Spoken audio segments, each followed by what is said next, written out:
and welcome to a new episode of Digital Coffee Gaming Brew. And I'm your host, Brett Deister. If you could please subscribe to this podcast on all your favorite podcasting apps. Leave a 5-star review. It really does help with the rankings.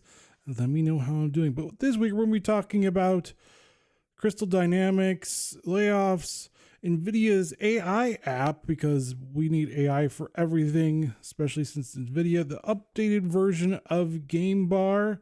We're also going to be talking about the new update of No Man's Sky Relics. Should be a little interesting.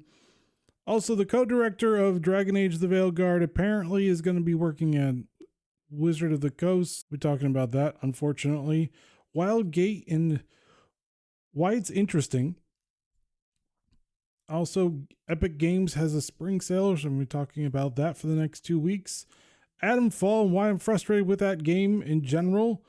And the main thing we're talking about is Ubisoft and just the future of what Ubisoft is doing and everything else. It's just a wild, interesting thing, and why their 3 million players is not really what it actually seems to be, because it's just weird that they don't give us sales figures, but they go, look, it's a success because 3 million players supposedly play this game. Anyways, let's get on with the show.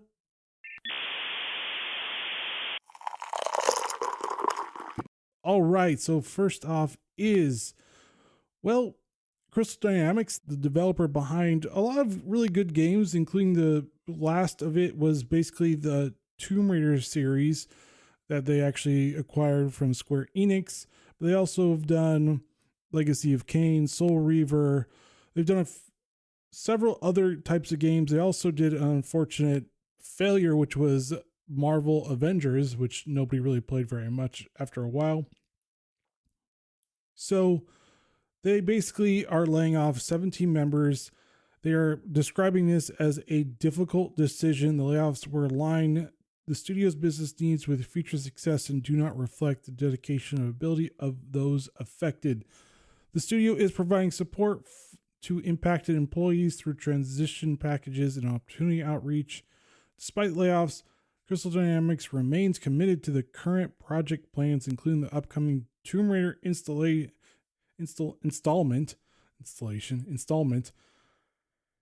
And basically the facts is that they haven't created a new game in quite a while. I think 2019 was the last Tomb Raider game that we saw from the current crop of it, so we haven't really seen anything like that. The studio described the decision as difficult and stated it was necessary to align with current business needs. Crystal Dynamics emphasized that layoffs do not reflect the dedication of or ability of those affected. The studio is providing support, but we haven't really seen much going on.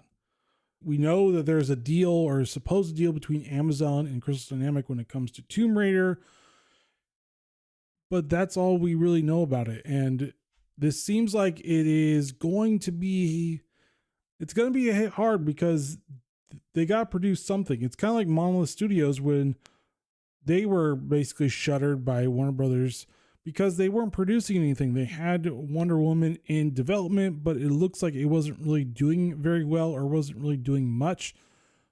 So that's unfortunate as well. And I feel like unless they start producing something, they're not really going to be, they could be on the chopping block for Embracer Group, because Embracer Group did buy up a lot of studios before, and then all of a sudden they're like, yeah, we can't maintain all this, and so we're going to let go of a bunch of studios, including Volition, which they didn't really know what to do with Saints Row, which is funny because it was their own game that they didn't know what to do with. So a lot of the prior team that actually knew what the game was about were gone. But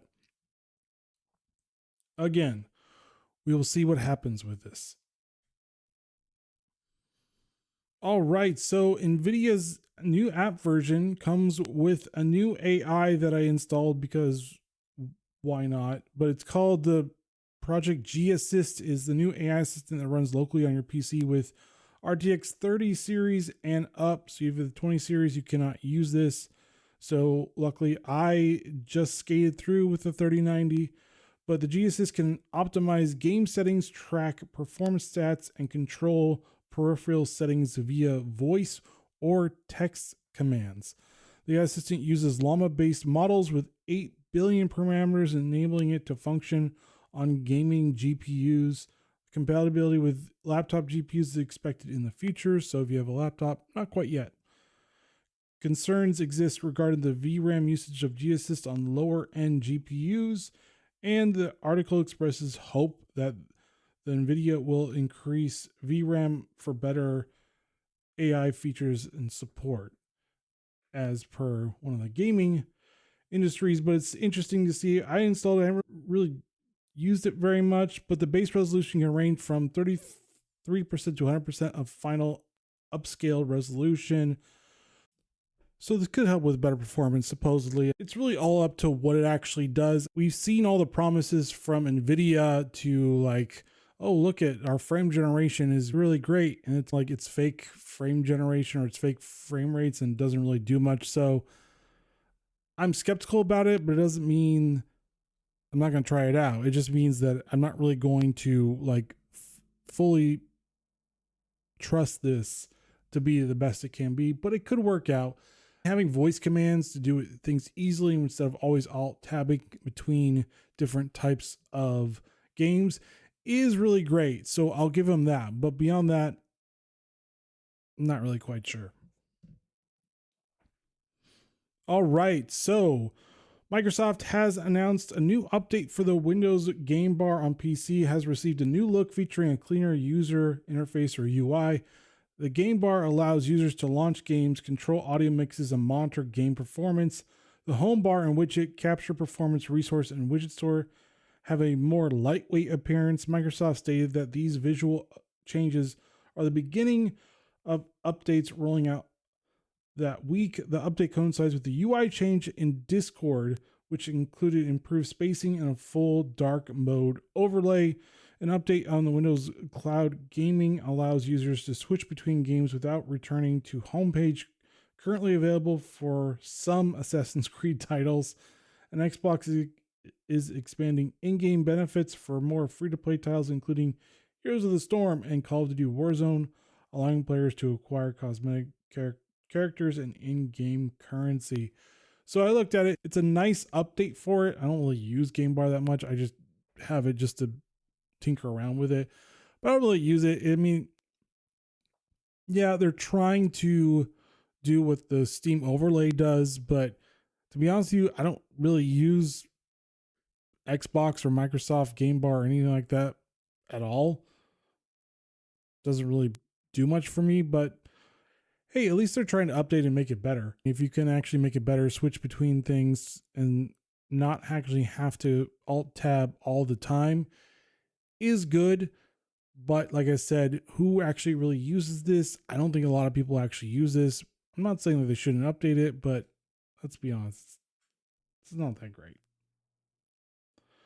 All right, so Hello Games has released a new update to No Man's Skies called Relics. And within this, Hello Games has released a new update with Relics available for download on PC, console, and VR. This update follows the World Part 2 update from January, which includes visual enhancement, gameplay addition, and quality of life improvements. The Relic update introduces a new category of finds skeletal remains of alien creatures that players can excavate from the planets. Players can collect a variety of prehistoric bones, which can be reassembled into skeletons for display. The rarity of these finds varies, with the most uncommon items being valuable for bartering at the space station. A community expedition will also start challenging players to find the rarest items. So let's be honest, I've been amazed with what Hello Games has done with No Man's Skies. You would think when it first came out that it was over. This game was going to go nowhere. No one's playing it. Everybody hated it. But nope, they're like, nope, we're going to fix this. We're going to make this better. Just you wait until you see what we do. And they basically barreled down and went, all right, we're going to do this. And then they kept on updating it and making it better and better, with adding bases, with adding mechs, with adding pirates, with adding aliens or more aliens or companion animals, with adding visual improvements, with adding frigates, fleets, like a ton of things. It's amazing just how well this developer has maintained its pedigree and saying, look, we're going to make this so good that you're going to want to buy it instead of doing like what EA does, goes, oh, we're going to fix everything. No, just kidding. We're not really going to fix everything. We're just going to leave it in a terrible state. I'm looking at Anthem because they had an opportunity to do it and they balked again because EA doesn't understand how to maintain games. They do it until they feel like there's no money in it and then they leave instead of a small developer going, look at this is our game. We want people to like it. So we're going to do everything we can to make it better. And this is why people love Hello Games, and this is why people do not like EA, because they suck. All right, moving on to Wizard of the Coast and Corin Bush, the co-director of Dragon Age The Veilguard. So here are the facts. He, because I'm not doing she, because he is a he, one of the co-directors of Dragon Age Veilguard is now leading an unannounced video game at Wizards of the Coast. Wizards of the Coast owns Dungeons & Dragons and Baldur's Gate. And Dan, the video game boss at Wizards of the Coast, confirmed Bush's role in an interview with the Game File. The new project is being developed at Skeleton Key, a studio that has not released any games yet. Wizards of the Coast has 4 internal teams and has released a co-op looter game titled Dungeons & Dragons Dark Alliance. Another team of BioWare veterans is working on a game called Exodus in an original universe. Wizards of the Coast plans to continue developing Baldur's Gate games despite Lorena Studios deciding not to create Baldur's Gate 4. Look, I don't think she should be anywhere near games because she's the one that completely tanked Dragon Age The Veilguard, which was originally Dragon Age The Dreadwolf, and had such a terrible development that we got a terrible game. And the funny part is so at this time, it actually has still done better than Assassin's Creed Shadows when we look at Steam records or Steam data, because Steam is the only one that kind of gives us accurate data on who's actually playing this game instead of relying on the publishers and developers going, look at our game's success, which EA tried to do. And BioWare tried to do, and people were like, we're not buying this. This game's not that good. I don't even know why you're trying to lecture me on non-binary and how to not misgender somebody. Because look, I'm going to misgender you. You're a dude. You're not a woman. You'll never be a woman. You're a dude. Deal with it. And you should never be at the helm of another development studio ever again because of just how terrible you've done to Dragon Age, which was a great series prior to you. You single-handedly ruined a really great series called Dragon Age for your own vanity. And that is probably one of the worst things you could have ever done. And I hope this basically tanks and you never work in gaming again, because you need to stay away from anything that is creative, because you are not creative. You are propagandist and you need to stop. All right, moving on to something better. Wildgate, yes, from basically some of the old developers from BioWare is creating a crew-based shooter with spaceship combat. So here are the facts. Is basically like I said, it's a crew-based shooter from Moonshot Games and Dreamhaven. Wildgate, players referred to as prospectors, form crews of 4 to explore a region of space called the Reach. The goal of the game is to search for ancient relics known as artifact, with players having options to either escape with it or achieve a domination victory by destroying rival ships. The game features a procedurally generated map that offers randomized encounters and rewards, ensuring a unique experience in each match. The community playtest for Wildgate is set to begin on April 10th, 2025. And I've seen some videos on it. It looks great, looks fun, looks like a Sea of Thieves, but in space and with unique characters and personalities and different types of abilities. It looks great. It's from the old school BioWare team, which I highly like a lot better, which is fine for me because that's what I actually want. But the funny part is that this is probably the best thing for us right now, since Blizzard, did I say BioWare? No, it's Blizzard. The whole team of Blizzard is the one actually doing this, but this is probably the best thing I've seen, because Blizzard is not making anything really anymore. They're just updating what they actually have, which is either Diablo 4 or a remake of Warcraft 1 and 2. But mind you, no Warcraft 4 for whatever reason, no StarCraft 3 for whatever reason. And with the current crop of RTSs coming out, you would think some of the publishers and developers will be like, look, hey, look at, maybe we should make a new one. Maybe we should see if we can actually be profitable with this. But no, they haven't done that yet. And so we're stuck with this. But I'm all happy that they created their own studio and they got away from BioWare, because BioWare is not what it used to be anymore. All right. So moving on to, do you want to save money, gamers? Because we always love a deal, but Epic Game Store, I know it's not the best game store and it's not the most beloved game store, and they're annoying and I wish they would go away, but they do have a deal going on, or they have the spring sale going on, which runs for 2 weeks. And some of the games are Alan Wake 2 Deluxe Edition is going to be 50% off. Also, the Outlast Trials is going to be 60% off. Dragon Age The Veil Guard is 50% off. Look at, I have the PlayStation Pass and I just did it for free because it's free and why not? It's still not that great. It Takes Two is 70% off. The Witcher 3 Wild Hunt, which is highly recommend getting, is 80% off. Pacific Drive is 40% off. Saturn Alia is 80% off. And they're also offering free games of Cat Quest and Neko Ghost for the next week. So if you're looking for some new games to play, which is not Dragon Age The Veilguard, or if you really want to spend your money on that, it's up to you. This is the best time to actually check it out, and I'm going to highly recommend doing it right now if you actually have a Epic Game Store account. If not, I just don't do it. I also thought I saw some Crysis actually on sale as well. The Crysis trilogy is also on sale. So, like I said, if you're looking for something great, and I highly recommend at least getting the original Crysis. 2 and 3 is not bad, but the first Crysis is actually really great. Then, by all means, check it out.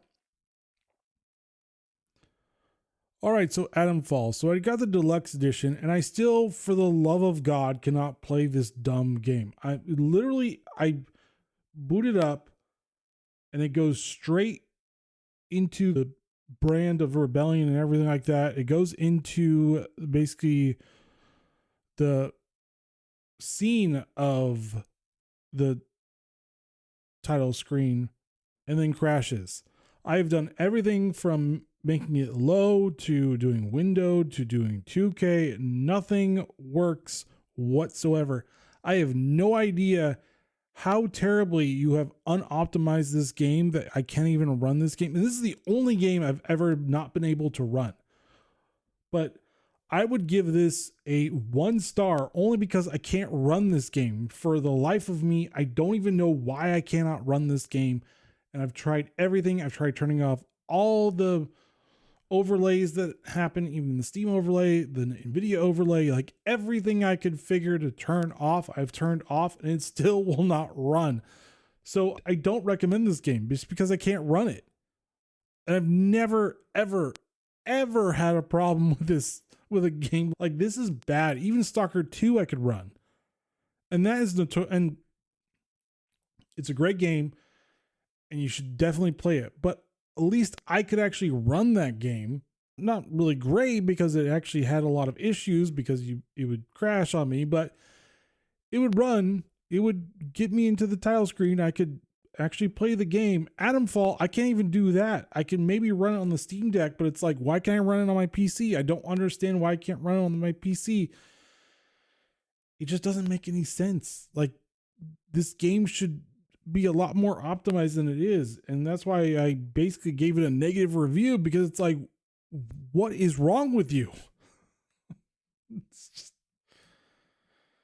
yeah, some games are great for your system, and other games, which is apparently Atomfall, is not. So I guess I should be looking forward to is Tempest Rising, the new RTS game coming out next month, and or Doom: The Dark Ages, which comes out in May, because I don't know if I'll be able to play this game at all. It's so funny.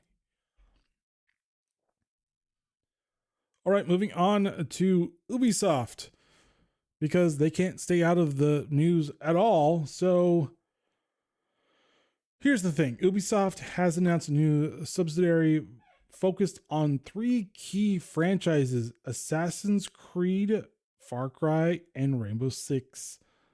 It's been invested in with Tencent investing about 1.16 billion or 1.25 billion USD for a minority stake of about 25% in its subsidiaries.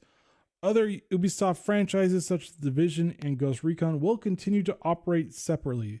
The extent of potential layoffs or studio closures due to these changes is currently unknown, but likely going to happen. The new subsidiary aims to develop game ecosystems that are evergreen and multi-platform. Great, more quadruple A games that will be terrible. Goals include enhancing the quality of narrative experience, expanding multiplayer content, increasing release frequency, introducing free-to-play elements, and integrating more social features, because that's what we all need. We don't want you to create a good game. We want these features because this is what gamers want, and they still don't get it. I swear the leaders of Ubisoft need to go. They won't go because they'll figure out how to spin it off, how to still make money, and how to not have debt. But they really need to go. They are the ones that are killing this publisher and developer, and they still don't get it. The reason why Assassin's Creed Shadows has failed, and I say failed because I don't agree or even accept their loose figures, is because it wasn't a fun game. It had too many controversies surrounding it. And the funny part is, quote unquote, ratioing Elon is not going to help your game. It's not even going to help sell your game. Yeah, you'll get a few of the weirdos that clearly just don't like him, but you can do 100 copies, because that's not going to move the needle at all. You like I said, you probably would get some, maybe, because even the people saying I'm going to buy it probably aren't actually going to buy it.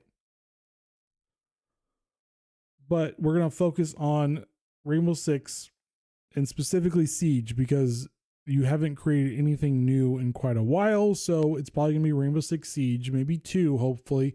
But since you already kind of released Rainbow Six Siege X, which is funny because you would think Rainbow Six Siege X would be the 10th version of the game, but it's not. It's just X with a new mode and maybe some better graphics and better sound. Mind you, the reason why people loved Rainbow Six Siege in the beginning is because it was a tactical shooter. Now it's a weird hybrid of a cross between a tactical but also Call of Duty, so it's a little bit more arcadey than it was, but now we have that. So here's my problem. How is this going to change anything that's happened prior to this?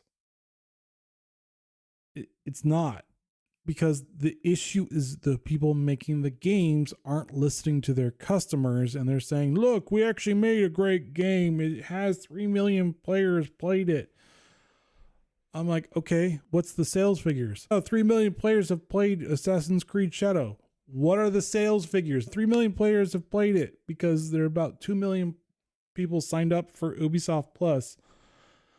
So that we'll just lump them all in, and then we'll figure out how to get the extra million to say how much of a success we are, even though it's not really a success, because the highest you got on the Steam numbers is a little over 60,000 players playing it.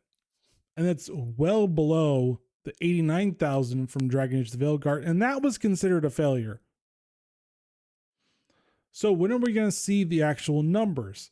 Or are we never going to see the numbers because you're not going to show it to us? Because recently they said that Assassin's Creed Shadow has surpassed 3 million players within a week of its launch on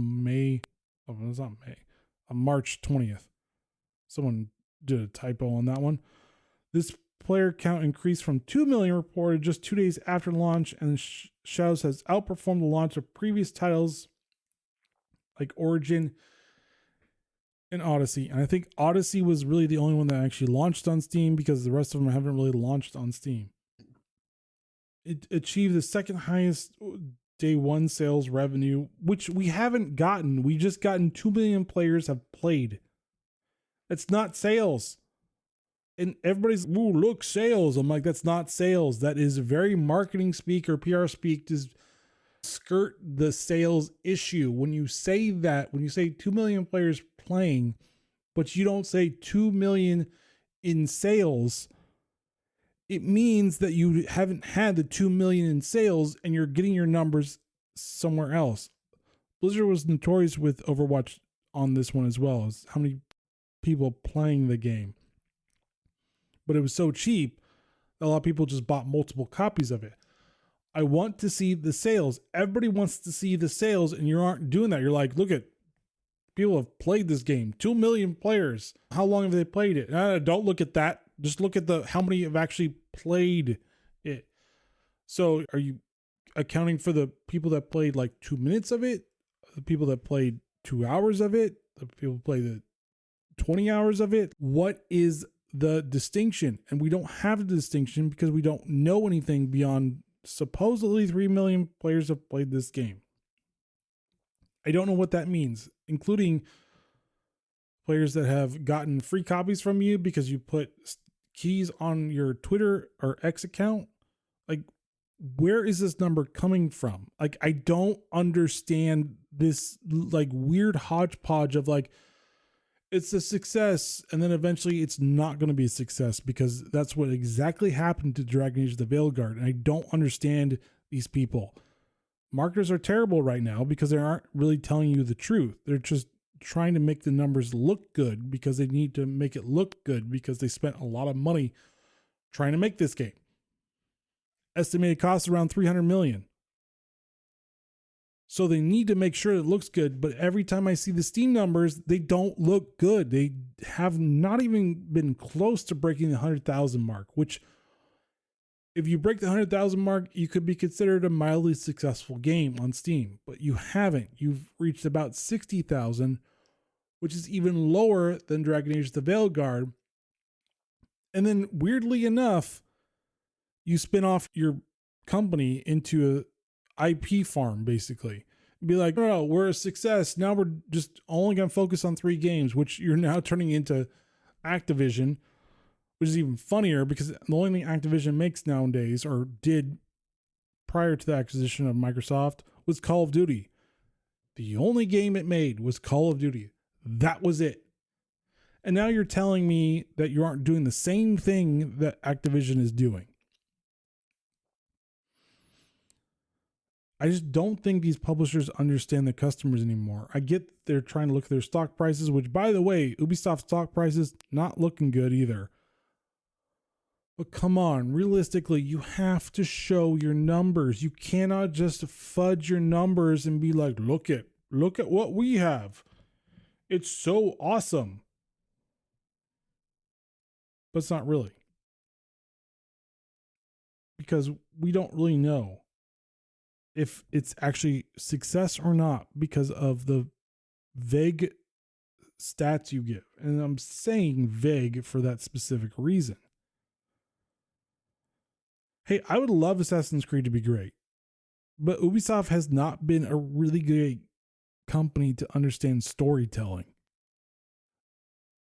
And they've been going to one specific ideology and then pissing off people and then wondering why people are upset about them, and then now just making fun of people because it's easier to make fun of people than actually create a great game and just to fire the activists, because activists just don't do anything for your game.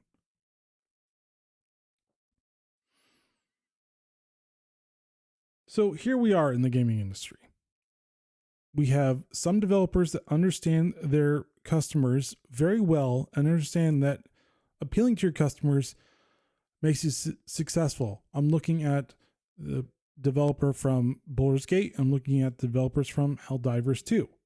They understand their customers. They know exactly what they want. And they do that. Oh, and also Saber Interactive. I'll put them in there because they made Space Marine 2, and that game is amazing as well. They understand it. Actually, I'll put id there too, because they're actually making Dune Dark Ages, and it's not a weird hybrid of what it should be. But that's all. That's the only developers that understand it. Bethesda doesn't understand their customers anymore. And it's weird.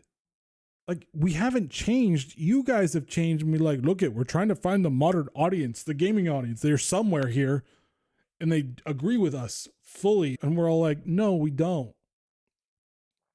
So let's make our games for the 2% of the gaming population, because that will be successful. Let's forget that historically our games were great because we did this. But let's do this instead, because that will work. It's nonsense. It's insane. But anyways, if you are enjoying Assassin's Creed Shadows, more power to you. I still say go play Ghost of Tsushima because it's a lot better, but that's just my opinion about it. But anyways, what do you think? Ubisoft is on the right track here? Do you think Assassin's Creed Shadows is going to be a success, or anything else I talked about? Let me know in the comments below. And thank you for listening to Digital Coffee Gaming Brew. I really do appreciate it. And subscribe to this podcast on all your favorite podcasting apps. Leave a 5-star review. Really does help with the rankings. Let me know how I'm doing. And join me next week as we talk about what's going on in the gaming industry. All right, guys, stay safe. Get to playing the games that you want to play, regardless of what I think. And have a nice day and a nice weekend as well. Later.